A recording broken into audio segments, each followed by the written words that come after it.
club des Jeux avec nos invités de Pékin Télé près de Brazzaville et vous l'avez vu, vous allez le voir, tiens vous le voyez d'ailleurs, le décor avec ses lumières, le fabuleux stade de l'Unité avec ses 60 000 places. Nos invités, eh bien je vous les rappelle, tout d'abord M. Fulbert Abokianze qui est directeur technique national de pétanque au Congo. Deuxième invité, donc M.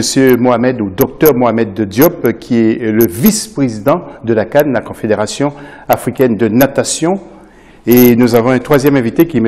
Ali Arouna, qui est donc secrétaire général de la conférence des ministères de la jeunesse et des sports de la francophonie, la Conféges. C'est quoi la Conféges? La Conféges, comme vous l'avez dit, c'est la conférence des ministres de la jeunesse et des sports de la francophonie, créée depuis 1969, dont le siège est à Dakar et qui accompagne les États et gouvernements membres dans les politiques sportives. Et nous avons 43 pays francophones membres. D'accord, nous allons parler tout à l'heure. M. Kabouri Arsène Maker, qui est le président de la Fédération du Burkina Faso de pétanque. Voilà. Alors, boxe des pharaons et natation au programme de cette deuxième partie de l'émission.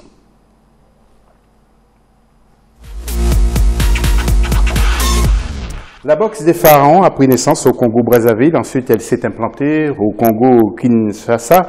C'est un sport, vous le savez, qui est plus d'origine égyptienne, le Sarawa, qui gagne du terrain et se pratique dans plusieurs pays du continent. El Hadji Diaye n'a pas eu peur justement d'immortaliser ce premier rendez-vous de la discipline pour ces Jeux africains. Regardez son sujet. La boxe des pharaons rénovée, un art martial aux multiples facettes corporelles, créé en 1980 au Congo et présente aux 11e Jeux africains de Brazzaville. C'est une technique de pugilat créée par le spécialiste des arts martiaux, Jean Samba du Congo-Brazzaville. L'ensemble pagne-jupe et une marinière constituent la tenue d'un athlète de la boxe des pharaons. La boxe des pharaons a été choisie comme discipline de démonstration lors des Jeux. C'est une grande occasion, une belle occasion plutôt, parce que c'était parmi nos objectifs à atteindre. Donc d'abord, ce n'est pas une surprise pour nous.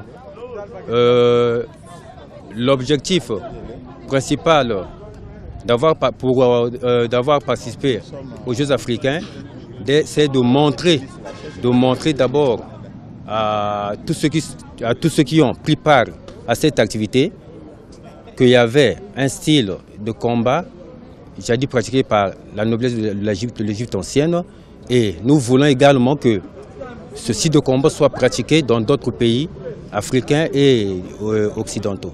Le premier matériel de ce sport étant le corps, la boxe des pharaons utilise les armes naturelles telles que le poing, la main ouverte, la pointe des doigts, le coude, le genou, le pied, le talon, mais aussi des armes blanches telles que le couteau et le bâton. Aujourd'hui, beaucoup de jeunes Congolais pratiquent cet art martial. Que je suis resté dans la boxe des pharaons parce que c'est un sport complet et que je trouve très bon et performant. Je pratique la boxe des pharaons depuis l'âge de 4 ans, précisément 89. Depuis 1989. En tant que femme, je ne trouve pas ça difficile. C'est vraiment meilleur. Ça nous donne la force, ça nous donne, comment je peux dire là, la santé, de bien vivre, l'énergie, c'est tout.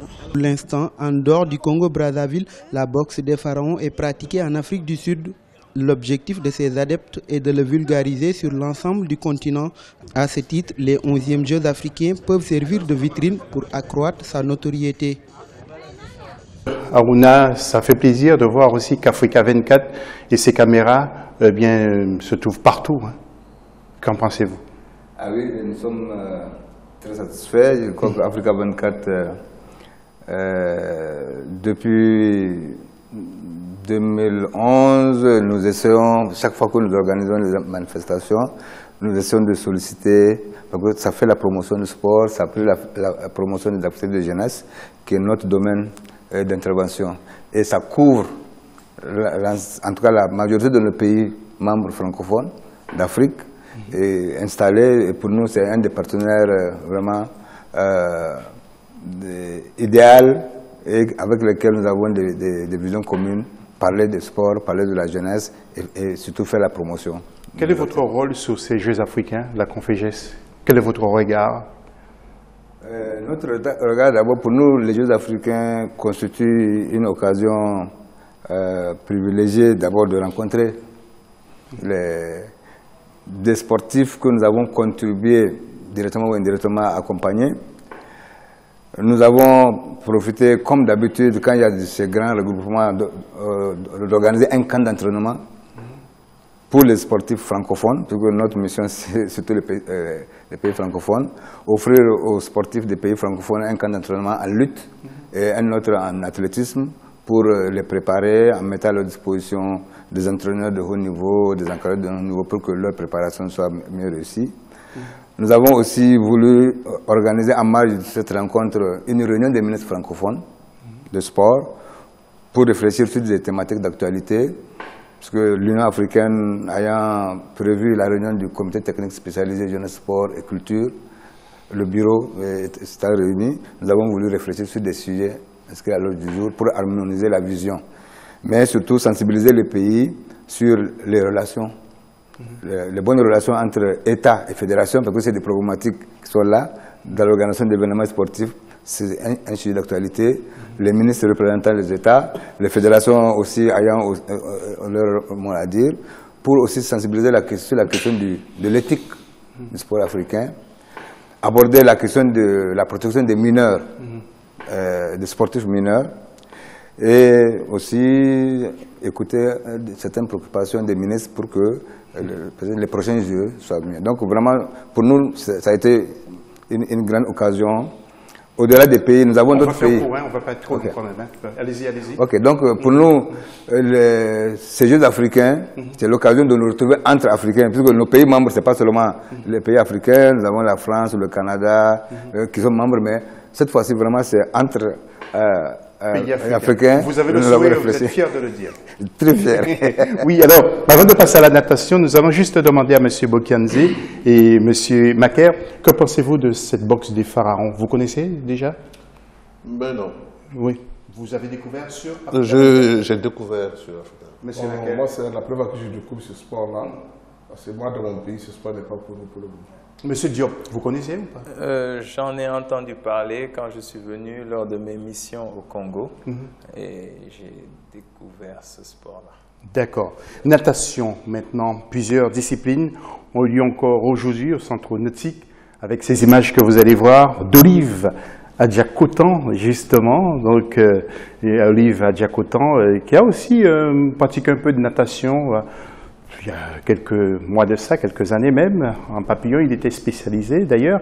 Et puis nous allons écouter ce qui nous a ramené tout d'abord, eh bien c'est Devon Brown, justement, qui a été vainqueur sur 200 mètres nage libre chez les hommes avec un temps d'1 minute 47 secondes et 77 centièmes. Nous allons écouter ce qu'il nous dit.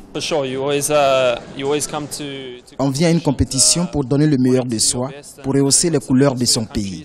Je suis donc fier d'avoir remporté la médaille d'or. Et comme c'est un championnat, je profiterai toujours de ces événements pour mettre en valeur mes talents. Nous allons passer au tableau de résultats avec le 100 mètres nage libre en tableau chez les femmes avec la victoire d'Osman Farida. C'est une Égyptienne qui a obtenu l'or. Le Sud-Africain Prinsloo Karine a terminé à la 2e place. Elle a pris l'argent. Et El Badri Wan, la médaille de bronze, elle est égyptienne. Chez les hommes maintenant, 100 mètres brasse pour la finale. Eh bien, le Sud-Africain Van der Boog a terminé à la première place avec 1 minute et 0 secondes et 19 centièmes. L'Égyptienne El Kamash Youssif, l'Égyptien, pardon, El Kamash Youssif prend la 2e place. Et puis, Wassim Eloumi prend la 3e place, la médaille de bronze. Et puis, retour chez les dames avec le 400 mètres 4 nage. La finale a été remportée par l'Algérienne Rania Hamida. 4 minutes 56 secondes et 75 centièmes. Souad Nafissa Chewati prend la 2e place, l'argent, et l'Égyptienne Echem Rioda prend la 3e place, c'est-à-dire la médaille de bronze. Monsieur Diop, vous êtes donc vice-président de la CAN. Alors la natation marque des points indéniablement sur le plan international et surtout la natation du continent. Est-ce qu'elle marque des points, elle? Oui, je pense que la natation africaine a marqué des points depuis un certain temps, avec des pays comme l'Afrique du Sud, la Tunisie, qui ont eu quand même à avoir des médailles olympiques. Je crois que la natation a fait, aujourd'hui, la natation africaine ses preuves. Mais il faut bien reconnaître que la natation africaine, c'est plusieurs niveaux, hein, du plus haut niveau au plus bas niveau. Et je pense que là, je vais faire un clin d'œil à la Conféges qui aide beaucoup de disciplines, beaucoup de stages, et qui ne fait pas de stage ni d'appui pour une discipline, quand même la deuxième olympique, qui nécessiterait qu'on mette un peu plus de fonds là-dessus. Voilà, je peux dire que aujourd'hui, la suprématie de l'Afrique du Sud était largement présente, mais elle est contestée par un retour en force de l'Égypte. Et cette fois-ci, lors de ces Jeux, on verra un équilibre, ou pas un équilibre tout à fait, mais quelque chose qui, une Égypte qui contestera un peu plus cette suprématie sud-africaine. Alors, quelle est votre politique, justement? Alors, notre politique, d'abord, elle est très difficile parce qu'elle a très peu de moyens. Vous savez que la natation est le parent pauvre. C'est pour ça que vous avez prononcé 3 fois la CAN, parce que la puissance du football fait que l'on parle toujours de ça. Et je pense que c'est le premier combat qu'on mène, c'est d'essayer de vulgariser et d'amener les pays à soutenir cette discipline. Pourquoi? Parce que c'est une discipline sportive, parce que c'est la deuxième discipline sportive olympique, mais aussi parce que c'est l'une des rares disciplines qui non seulement s'occupe de sport, mais touche au loisir et touche aussi à ce qu'on peut dire la santé. En apprenant à nager, on sait que c'est le sport le plus complet et c'est le sport qu'on peut pratiquer à n'importe quel âge, même quand on est vieux. Mais aussi, un aspect important, c'est un des sports qui permet de lutter contre les noyades. Parce que c'est le seul sport, apprendre à nager permet de lutter contre les noyades. Et qu'il faut savoir que dans le monde, toutes les 15 minutes, 10 personnes meurent de noyades. Donc ce n'est plus une histoire banale, c'est une histoire de santé publique qui devrait pousser nos autorités, des institutions comme la Conféges, se dire que nous devons aider cette discipline, nous devons lui donner des moyens pour que, un peu partout en Afrique, il y ait beaucoup plus d'infrastructures, parce que c'est ça la question fondamentale, la question la plus importante, qu'il y ait plus d'infrastructures, qu'il y ait plus d'obligations à apprendre à nager. Et ça, je pense que c'est un peu ce que nous voulons faire. Voilà. Alors justement, tout à l'heure, nous allons avoir justement le Sud-Africain qui a remporté une belle course à médaille d'or. Je voulais vous demander comment expliquez-vous justement que aux deux extrémités, ça marche très fort, Afrique du Sud, et Égypte et Tunisie. C'est à cause des infrastructures, justement? Oui, il n'y a pas de secret. On a très souvent voulu interpréter des données médicales ou scientifiques en faisant croire que la densité était un facteur fondamental. C'est l'un des facteurs de la performance sportive. Parce qu'en plus, vous êtes docteur, donc vous êtes bon, voilà. Mais on s'est vite rendu compte que certains, dans les conditions, maintenant dans l'équipe américaine, il y a 3 personnes qui sont de couleur noire, si je peux le dire de façon très claire. Un peu partout, des nageurs de cette origine ont des bons résultats. Mais on l'a vu en France, hein. Il y a une Française, voilà, et un Noir qui porte haut les drapeaux de la France. Alors pourquoi pas un jour l'Afrique pourrait briller aussi comme partout dans le monde, comme dans d'autres sports, par exemple le football. Qu'en pensez-vous, monsieur Boukandié, vous? Originaire de Chevaux-Bangui, tout petit, ce que nous avons à faire, c'est vivre dans l'eau. Mais malheureusement, je n'ai pas choisi comme sport la natation. Mais je ne manque jamais une occasion de pouvoir suivre une compétition lorsqu'elle passe, malgré les coupures intempestives de courant que nous connaissons. Mais dès qu'il y a des Jeux olympiques, dès qu'il y a des Jeux en Europe, un peu partout, je ne manque jamais de pouvoir suivre. Monsieur Ali Harouna, quelques mots, hein, parce que nous manque peu de temps. Est-ce que vous mettez les moyens pour aider tous les sports et notamment la natation? On essaie, on fait des priorités, on essaie d'écouter les préoccupations des pays, puisque c'est les pays qui nous proposent souvent des disciplines. Mais comme le docteur l'a dit, Nous savons que par rapport à la natation, les autres valeurs que ça développe, parce qu'au-delà de la question de la compétition de la performance, voilà. Donc on essaie de prendre en compte ces différentes dimensions, mais c'est les infrastructures, comme il a dit, c'est les infrastructures aussi qui et on essaie d'investir dans ce domaine. Monsieur Macaire, au Burkina Faso, on est bon en natation bas? Oui, au Burkina Faso, la natation est pratiquée dans la plupart des hôtels, parce que chaque hôtel dispose d'une piscine. Donc, ce qui permet aux élèves de pratiquer la natation, parce que nous avons l'OSEP, et l'UCP plutôt, qui est l'organisation des sports à l'école, qui organise des championnats de natation. Okay. Voilà, donc ça permet aux élèves de pratiquer ce sport-là pour permettre quand même à ce qu'il y ait la relève dans ce domaine-là. Monsieur Diop, c'est le mot de la fin pour vous, directeur, vice-président, pardon, de la CAN. Alors, on verra de belles épreuves dans les jours à venir. Oui, on verra de très belles épreuves parce que c'est l'une des disciplines où l'on peut dire que des très grands champions vont y participer. Il y a des médaillés olympiques et ça, je pense que c'est important que pour les Jeux africains, on puisse avoir les nageurs du plus haut niveau. Et là, vraiment, c'est un moment pour remercier toutes ces stars de la natation mondiale qui ont eu à participer à ces Jeux africains.